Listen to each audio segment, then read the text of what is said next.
تكسر لك سنه، اتمنى تعيش بقى سنك. الناس في الكومنتات على فتح كلام كانت بتقول بنشه وتكتر منك. ما هي ما بتتعمل اهي، ما بتتعمل اهي وسهله. واهلا بيكو في الشيكو شيكو. تعالى بقى تعالى، عشان انا والله العظيم 3 تعبت ولا لاحق انام ولا لاحق اروح شغل ولا لاحق حاجه، والله العظيم 3 عمال اجري وراكم. ايه زياد زازا نزل له دسين ما عداش 24 ساعه قام نازل له دسات بيرد عليه وقالب عليه بارات وعامل له اصلا كفايه بص منظر البروديوسرز في جنج بانج حصل على الاف ال استوديو للبابا دكتور معجزه حسن ياسر حسين ياسر، انا بحب حسن ياسر، حسين ياسر وشيكس. انا نفسي اعرف كانوا قاعدين في الاستوديو مين الماوس ده حصل فيه ايه، علشان كل دول يقعدوا يطلعوا البيت اللي انت هتسمعه والبرودكشن حلو جدا جدا جدا. ابو الانوار نزل له تراك قال له بهمان. ايه بقى بهمان؟ طبعا استكمالا لخانكه والعباسيه و8 غرب اللي قلنا عليهم انه كلهم حاجه ليها علاقه بمستشفى المجانين او المستشفيات اللي ليها علاقه بالصحه النفسيه. فبهمان ده هي مستشفى للصحة النفسية موجودة في حلوان، وده يا صاحبي وهنا بكلم زياد زازا أكتر إنه في كونسبت هو بياخده في الباتل اللي هو داخلها أو في البيف اللي هو داخله. هو خلاص قرر إنه أي حد هيكلمني في بيف أنا هحطه في مستشفى المجانين، هدور على اسم ليه علاقة بمستشفى المجانين أو حاجة للمصحات النفسية، وده هيبقى اسم التراك بتاعي علشان يبقى فيه سلسلة أنت ماشي وراه. أنت ماشي ورا إيه؟ أنت مش ماشي ورا حاجة غير إن أنت عايز تشتم بس. تعال نشوف ميمو عامل إيه، عشان ميمو عامل حاجه حلوه قوي. يلا بينا. قلتها بطريقه كاننا بنختلف معاها.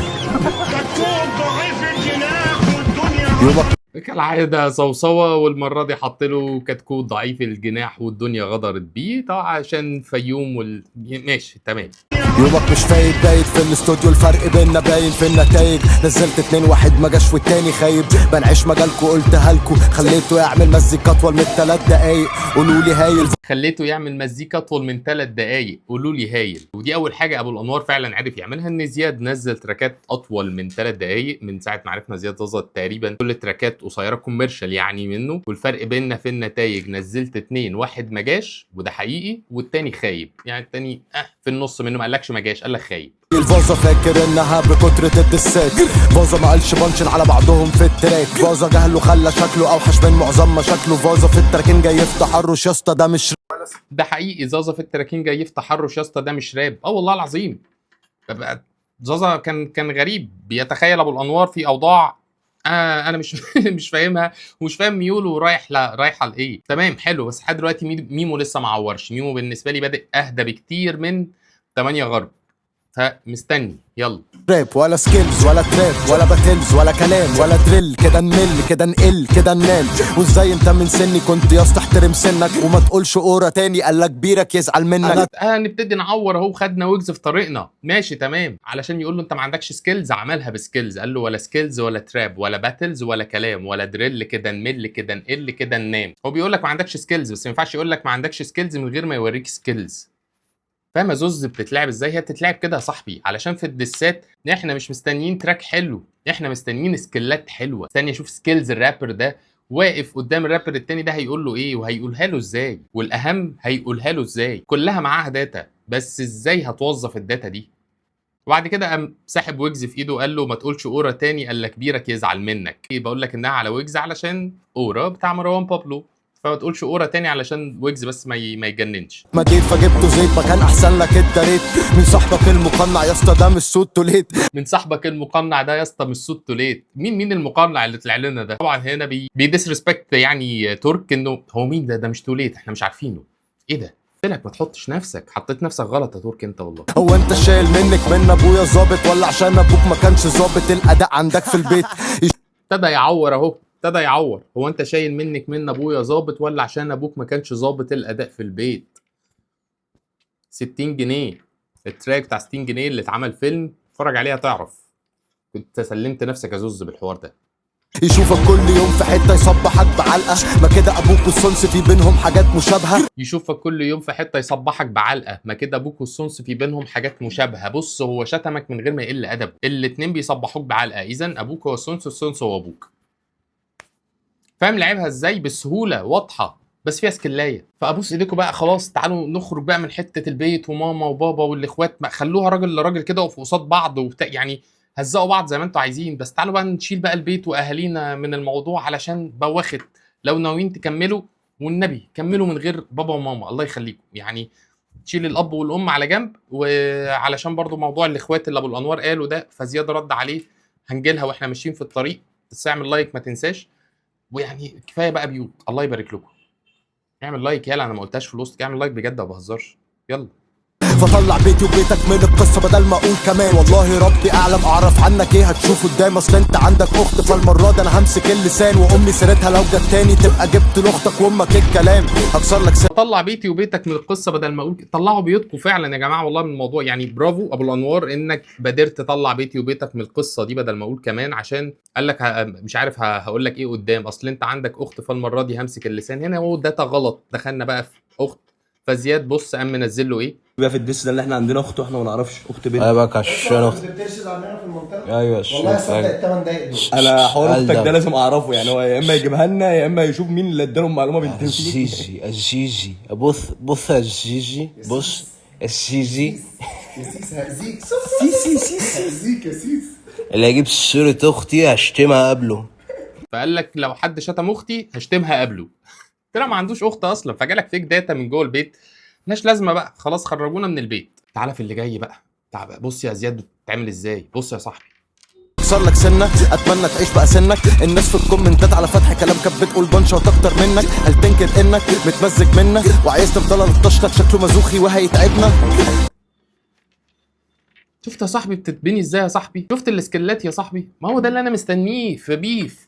حاجات مش بتعملوها في التراكات بتاعتكم علشان بتعملوا كوميرشال، فانا بستنى البيف علشان اتبسط بالحاجات دي اللي انت مش عايز تعملها، واللي انت ممكن تكون مش عارف انها لازم تكون موجوده. هي لازم تكون موجوده، هي مش اختيار. يا داتا قويه قوي فترصها زي ما الجوكر بيرص تتر بس معاه داتا قويه توجع، يا تعمل سكيلات.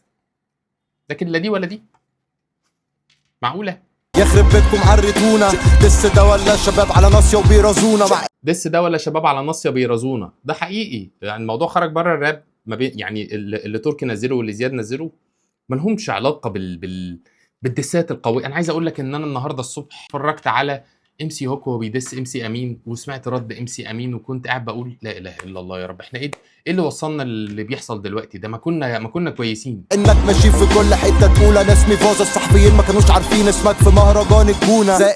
دي داتا حقيقيه، الصحفيين ما كانوش عارفين اسمك في مهرجان الجونه، ولكن مش مهرجان الجونه ده ولا اللي قبليه، كان اول مهرجان جونه زياد يروح فيه كان وقت الفيلم اللي كان مع عمرو سلامه، وانا كنت موجود في مهرجان الجونه، ودي كان اول مره انا وزياد زازا نشوف بعض وحتى تعرفنا على بعض، وكنت لسه بعمل الكونتنت ده وقتها. الصحفيين كان في ميديا داي لزياد زازا، الصحفيين ما كانوش عارفين مين زياد زازا غير ان هو الممثل بطل الفيلم، كانوا فاكرين الممثل شاب، فما كانش حد قوي عارف هو مين ولا عمل ايه، فكانوا بيسالوه بتعمل ايه الحاجات اللي شبه كده. فلما زياد جه وقف معايا، فانا طبعا بسمع راب من زمان فعارف مين زياد زازا، فعملت معاه انترفيو كان حلو، حتى زياد اتبسط وضحك وبتاع وهزرنا مع بعض يومها.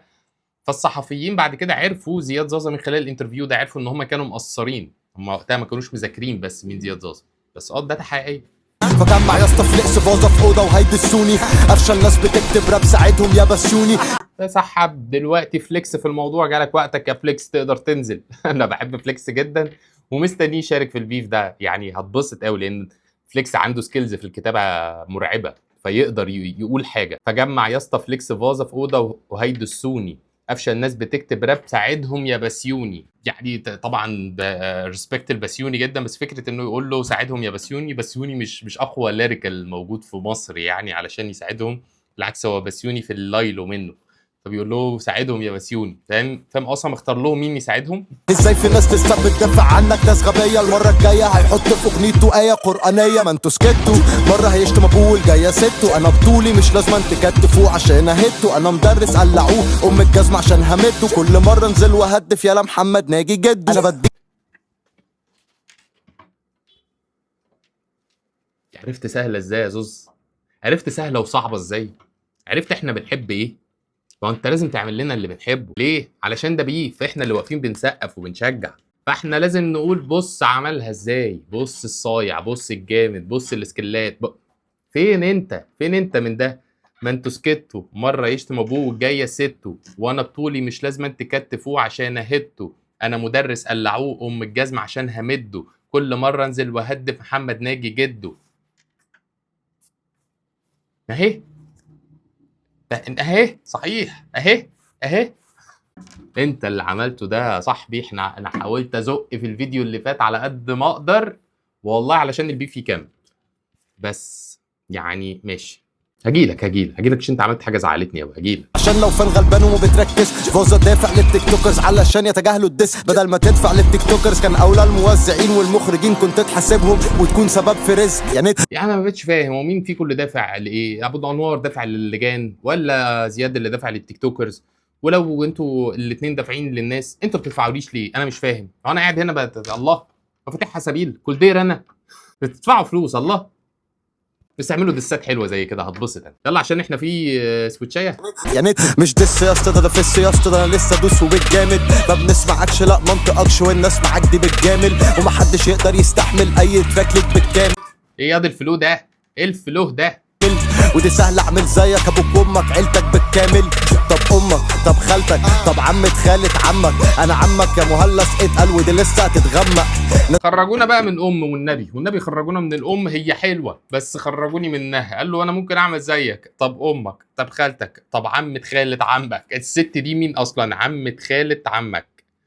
عمة خالة. انا مش عارف الست دي تقرب له ايه بصراحه، بس هي يعني ست كباره وعلى دماغنا. فخرجونا بقى من الحته دي. يا زياد اهلي مضايقينك علشان اهلك طلعوا غياب يا زياد. انت مش عمرو ولا حمائي ولا العود ياب يا زياد. انا جاي لكلام ومؤكد انك قبل الشهرة كنت بتسلم فولك جهتك لاجل فلوس، ما هو ده الارشاد يا زياد. بص الري باتل يا صاحبي. انت قلت له انت بتتوتر لما بتسمع يا محمد. طب يا محمد ابوك عارف انك كذا، فهنا قام عاوجها عليك على طول. يا زياد اهلي مضايقينك علشان اهلك طلعوا غياب يا زياد. انت مش عمرو ولا حمائي ولا العود ياب يا زياد. هي بتاعت حمائي دي كانت ممكن تبقى يعني حاسسها فيها ايه انتوحه صغيره، اللي هو كانت ممكن تبقى يا زياد انت مش عمرو دياب ولا حتى العود دياب، كانت هتبقى ماشيه احلى كتير. يا زياد دي بقى مهمه يا زياد. انا جاي لكلام ومؤكد انك قبل الشهره كنت بتسلم في ولاد جهتك لاجل فلوسك، ما هو ده الارشاد يا زياد. الكلام ده لو حقيقه زوز، انا عارف ان انت راجل على السالك وعلى المظبوط وعارف الاصول بتاعت الشارع، فاكيد ده ما حصلش. فدي هي حاجات انت لازم بقى تاخدها ترد عليها تقلبها عليه. همركلك. اخوك ممحون بتمسك لهم كلمه فيها بيقول انكم تدفعوا للجان على طول. لو انا بكتب في تسجيل موجود، لو انا بكتب في اثبات وشتات سكرينات وحاجات، ده اكيد مفهوم. واقول لاخوك يمسك لسانه مع موديلز كليبك لانه بيبان مدلوق. هل اخوك بيعمل كده يا زياد؟ اخوك ممحون بنت مسجله له مكالمه كان فيها بيقول، والمكالمه دي فين؟ ما حد يقولها لنا. بيقول ايه؟ انا مش عايز اسرح بخيالي واتخيل حاجات انا هموت واتخيلها، ولكن لا مش عايز اتخيل حاجه. بس قول لاخوك يمسك لسانه مع موديلز كليباتك لانه بيبان مدلوق. هو بيعمل كده بجد؟ بيعمل كده بجد؟ ما تهزرش. لو بيعمل كده ماركلتك ايه؟ مارك ردها يعني، فهمه بقى، دافع عن اخوك. عارف كمان حقيقي يا زياد ابويا ربنا ياخدش جنيه من بنات، وانت كنت عايش مع واحده في بيتها بتصرف عليك بالالف للياء. يا اسطى اكيد بيتك مستاء وانت اكيد لابوك مشتاق، بما انها كانت بتصرف عليك فكلمتها اللي بتمشي بتكون متساء. زياد انت كنت عايش مع واحده في بيتها بجد؟ زياد انت كدبت انت كنت عايش مع واحده في بيتها؟ يعني لو كنت عايش مع واحده في بيتها تمام، بس كانت بتصرف عليك. دي بقى الحاجات يا صاحبي اللي احنا ما بتتخضش. دي بقى الحاجات اللي احنا لازم نرد عليها. دي الحاجات اللي توجع. دي داتا لو هي حقيقيه فانت لازم تطلع ترد عليها. ده اللي لازم نقوله. زي ما انت عملت ده قلته في حياتك. قلت على موضوع البنات الصغيره اللي هو ابو الانوار بيكلمها او ايا كان بيحصل ايه. ده بقى محتاجين منه كتير يا صاحبي، محتاجين منه كتير. طب كنت تقل البن امك وعيالها ازاي؟ ما دي دخلت فيرس مصطفى الجن. عرفت بقى انا ليه بقول لك زود الداتا؟ علشان هنا الراجل مذاكرك ومذاكر حاجات كتير. فهو قال لي حاجه انا ما خدتش بالي منها في الفيديو اللي فات، انك الدخله بتاعتك امك وعيالها ستك ابويا وخالها. قال لك ما هي دي دخله مصطفى الجن. فانا عملت سيرش على مصطفى الجن عشان انا ما بسمعش مهرجانات، فاكتشفت ان ده كان مهرجان مشهور جدا على تيك توك وانا سمعته كذا مره بس ما جاش في بالي. فاللي هو امك وعيالها زوجتها وابوها وابوها وحالها، ما هي نفس الرصه فعلا بس الفلو مختلف. فاهم هو بيلعبها معاك ازاي يا صاحبي؟ فاهم بيلعبها بالاصول ازاي؟ اصحى يا زوز هيغفلونا. يعني للبابا معجزه الرجاله، الله اكبر عليكم. عيشي متعتها. انا عايش متعه البيف، سيبيني في اللي انا فيه. ايه القرف ده بقت بجد حاجه تقرف. يا زيزي هدي نفسك اوعي لا تنفخي صدرك. مفيش بجنيه بتاعتك كنت تعقل الكلام. انا مش بتاع عيال انت بس بتشف كندريك. استسهال بختك مال انتو شمال. دوست ريكورد على اللاب في اشعال. لما دخلت بيف معاك انت وصحابك في الحالات دي بس بقيت بتاع عيال. حصل. شفت يا صاحبي بيقلب الكلام عليك ازاي؟ انت قلت له انت بتاع عيال، فقال لك انا ما بقتش بتاع عيال الا لما دخلت بيف معاك ومع اصحابك في الحاله دي بس بقيت بتاع عيال. هي دي صياعه البارات، هي دي صياعه البيف. هو ده البيف. حد بيقعد يفصص انت قلت ايه يسمع تراكك، رغم ان انت شاتمه فيه بيقعد يسمعه مره واثنين وثلاثه، يمارك دي عايز ارد عليها، دي عايز ارد عليها، دي عايز ارد عليها، دي هقول له كذا، دي هقول له كذا، دي هقول له كذا. اصبح عنده تراك يعمل شويه بيلد اب، يديك البانش لاينز بتاعتك، تاخدها وبالشفا تتكوم شويه تصحى ترد، وهكذا. احنا انا بشرح ايه؟ انا بشرح ايه والله العظيم. انا يعني معقوله مش عارف يعني. مفيش حد حواليك بيقول لك اصول البيف ازاي؟ زي الانصاص اللي معاك في الشنطه. بوركا قالت داتا الفيك قبلك ياخد اللقطه. لوجيك ما انتوا ده لا ديل ده دول السقطه. اللي حفيت ورا بابلو عشان تاخد اللقطه. ازاي وقام واخد ويجز معاك تاني، ما سابوش، كان فوق، قال له معلش انا محتاجك تحت تاني، ما انا دوست عليك فوق مش هدوس عليك تحت. فقال له زي الانصاص اللي معاك في الشنطه، بورك اللي قال الداتا الفيك قبلك ياخد اللقطه. بورك اللي هو ترك يعني. كنت ممكن تلاقي حاجه اصيع من كده ابو الانوار، يعني بورك وترك عاديه، بس ممكن يكون بورك ده حاجه انا مش عارفها، بس لا يعني وحش ايا كان، عارفها مش عارفها وحشه، مش زي ابو الالواط يعني. بورك قال الداتا الفيك قبلك ياخد اللقطه. لوجيك ما انتوا ده لا ديل ده دولة السقطه اللي حفيت ورا بابلو عشان تاخد اللقطه. ويجز، وليه بقول لك ويجز؟ عشان انت طبعا عارف بابلو في تراك كنترول قال له يا سقطه نفسك انت في اللقطه، ما انتوا ده لا ديل ده دول السقطه اللي حفيت ورا بابلو عشان تاخد اللقطه. فاهم يا صاحبي اللعبه بتتلعب ازاي؟ اهو. ازازة اللي اسرقها ده انا افتح مصنع كازوزة. هو انت فاكر كل الناس بتقبض نفس فلوسك؟ هو انت فاكر يا اسطى ميمو هيبقى حرامي زيك؟ هو انت فاكر كل الناس ما بتحسبش بروديوسرز؟ ازازه الا اسرقها ده انا افتح مصنع كازوزه. فاهم؟ بيحاول برضه يقول كازوزه مش حاجه تانية عشان المقاطعه. قلنا بقى ابعدوا بقى عن سيره المقاطعه والله العظيم يا رجاله، عشان ولا ليها لازمه ولا ليها لازمه. مش المقاطعه ملهاش لازمه عشان تبقى فاهم، بس اقصد انه لو جينا نزايد على بعض كلنا هنزعل، كلنا هنزعل. اصلا الاعلانات اللي بتظهر على فيديوهاتنا على يوتيوب هي اعلانات كلها مقاطعه، كلنا على تراكاتكم وعلى فيديوهاتي. فلو عايزين نشيل حد لقطه المقاطعه كل الناس هتزعل كلها. عشان كده بقول لكم خرجوها بره اللعبه خالص يعني. بس قال له فعلا ازازه الا اسرقها ده انا افتح مصنع كازوزه. وده حقيقي لما فكرت في اللي انت قلته ساعه انه الازازه اللي سرقها فجاب جارد وبتاع. ماشي جاب جارد، بس الازازه في رابر هيسرق ازازه؟ انتوا الله اكبر الله اكبر نجوم مصر يعني بتكسبوا كتير، هتسرقوا ازازه؟ كانت غريبه شويه فاهمني. ممكن تكون فيك داتا، حد قالها لك لبسك فيها فانت شربتها. ممكن اكل منك 4 انت بيتي 4. في الميرش بتاعك زي كوكا اسمك في ديفو. في بيف روت وضرب ابي وكان السي اي او. لو التلاتة بيكتبوا كان زمانها كي او. لو التلاتة بيكتبوا كان زمانها كي او. وانا عشان زياد قال له كل ده عشان تقعدوا انتوا التلاتة تكتبوا، اللي هو سانتا ابي يوسف ابو الانوار قال له كانت زمانها الكي او القاضيه. وبرده تراك كي او اللي عمله ابي يوسف ابو الانوار وسانتا. لو ما سمعتش التراك ده انت فايتك درس راب يعني. تسرق ايفوريا من كندريك مش لايقه. انا المزيكا من كارتي مش لايقه. تسرق بروديوسرز في فلوسهم مش رايقه. فطبيعي ان الوالد ظابط اكتر حاجه تضايقك. وفتح فطبيعي ان الوالد ظابط اكتر حاجه تضايقك عشان تسرق ايفوريا من كندريك مش لايقه، وانا المزيكا من كارتي مش لايقه. تسرق بروديوسر في فلوسهم مش رايقه. فطبيعي ان الوالد ظابط دي اكتر حاجه تضايقك. الظابط مين اللي هيقلق منه؟ الحرامي. فاهم يا صاحبي؟ بيلد اب بيلد اب بيلد اب، خد بانش لاين اهي. وفتح الكلام انت اللي بتاع لجان. قلت تسبق طب ما تقول لي يا اسطى بتدفع كام؟ بعد تراكك كده بقى الفرق ليا. حاسس نفسي احمد سانتا في قص 2 بنمنع الكلام. فتح كلام انت اللي بتاع لجان. قلت تسبق طب قول لي بتدفع كام؟ قولوا لي انتوا بتدفعوا كام علشان انا عايزه، انا هساومكم الفتره اللي جايه طالما في فلوس راح جايه. ما ليه؟ الو ايه يا عم؟ ما بيدفعوش فلوس يا اسطى والله، بعمل الحاجات دي كلها ببلاش. فانت مش عايز تعمل لايك كمان اعمل لايك انت. ملعبش صدرات 8 غرب كنت بصدر. في الدسات عايزين برات فمش هتفيد بصدك. بتقولي كلام ما تلبسوش على لباس مقطع. طب اسرق كارتي ماشي ايه اللي دخل مجدي شطه؟ طب اسرق كارتي ماشي ايه اللي دخل مجدي شطه في الباس مقطع؟ صحيح والله العظيم عندك حق. في الدسات عايزين برات مش هتفيد بساطتك. ده المهم يا زوز، احنا عايزين برات مش هتفيد حاجه بسيطه. في الدسة اصلا ان ابو الانوار بيعمل كده ده جزء من ريسبكت ليك. ليه؟ انا واقف كباتلر، واقف بشوف انت عملت ايه ايا كان حلو او وحش، مقتنع بيه مش مقتنع بيه، بس بحاول ارسبكت اللي انت بتقوله وبرد عليك.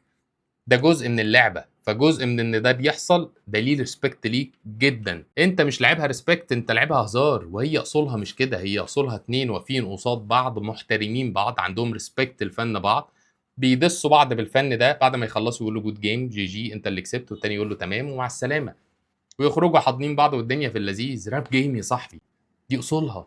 انت عارف ان دي اصولها؟ اكيد عارف ان دي اصولها، اتمنى تبقى عارف ان دي اصولها. لو مش عارف عادي جدا، ما نتعلم، ما انا بتعلم حاجات جديده كل يوم وبقول ان انا بتعلمها عادي.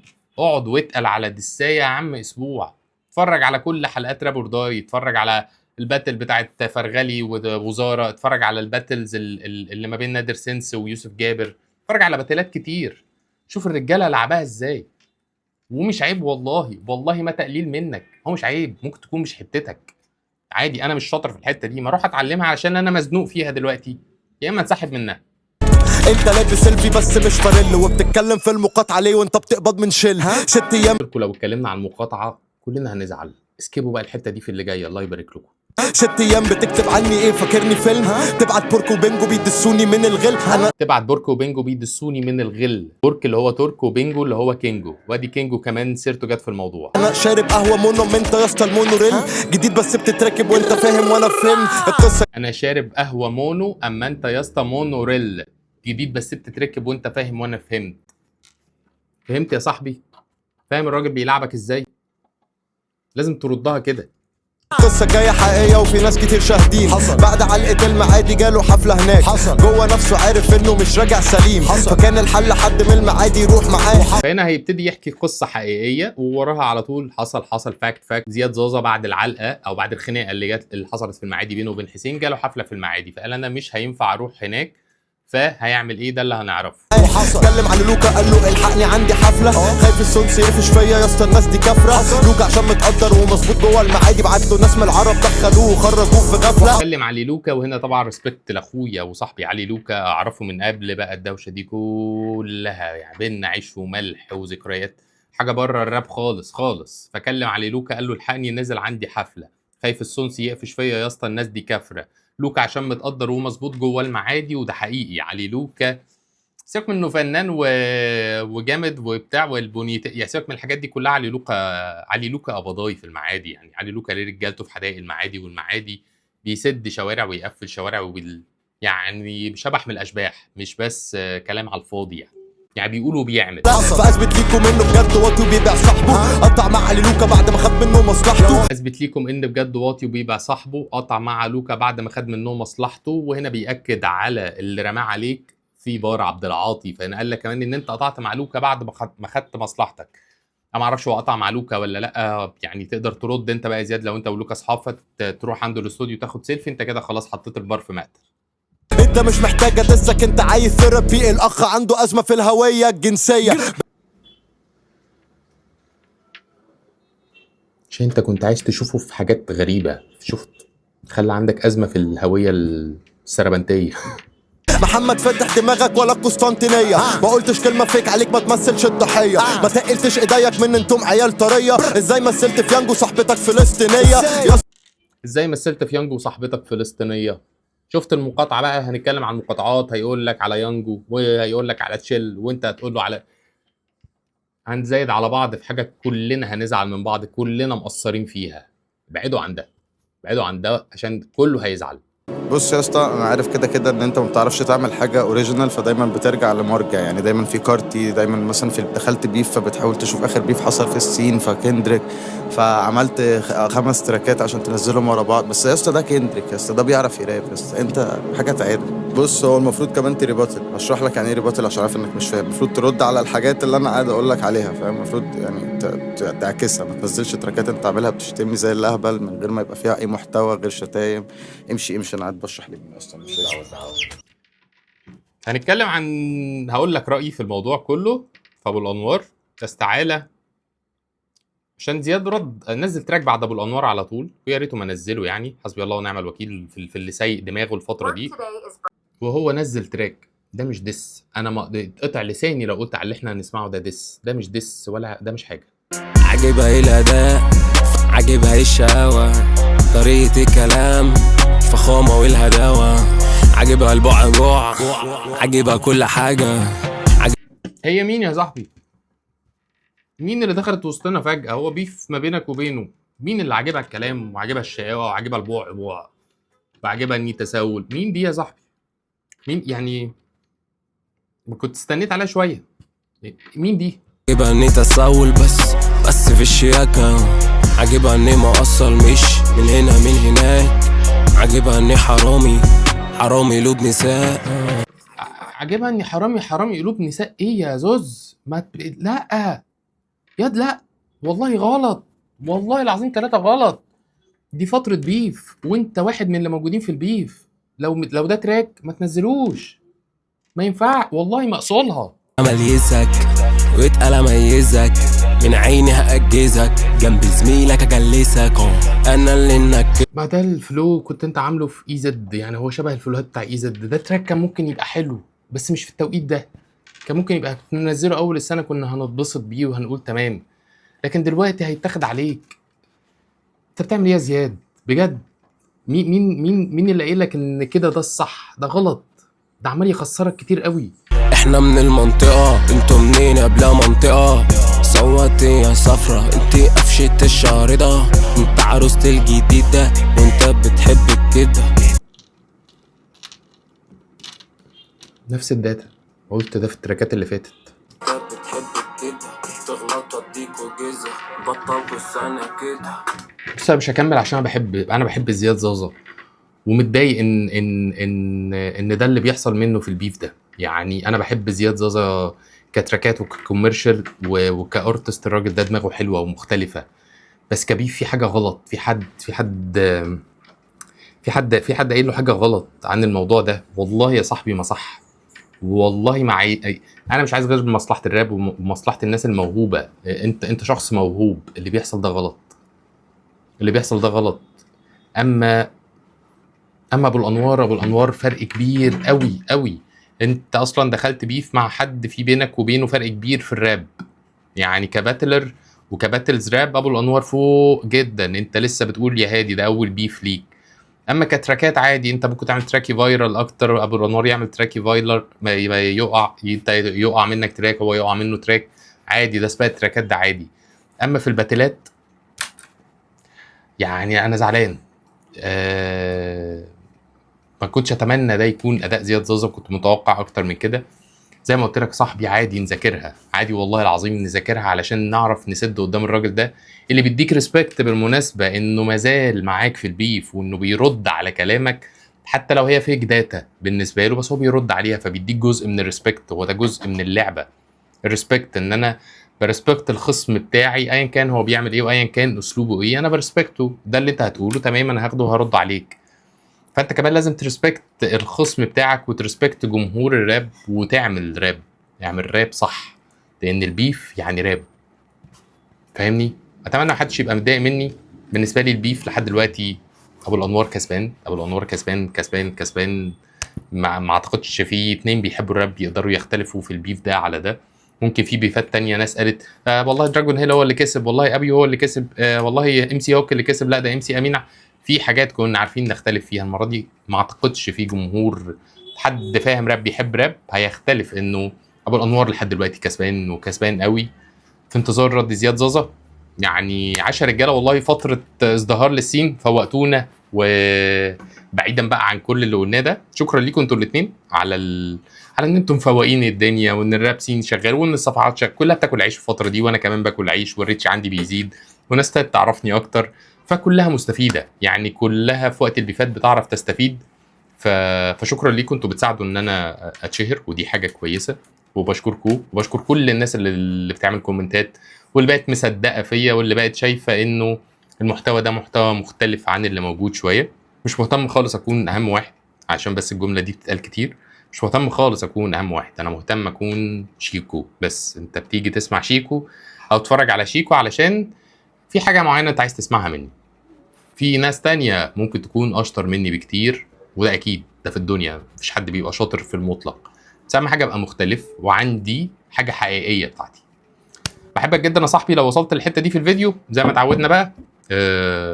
ادعي لي دعوه حلوه واكتب حاجه كده ايه ناخد عليها ثواب انا وانت.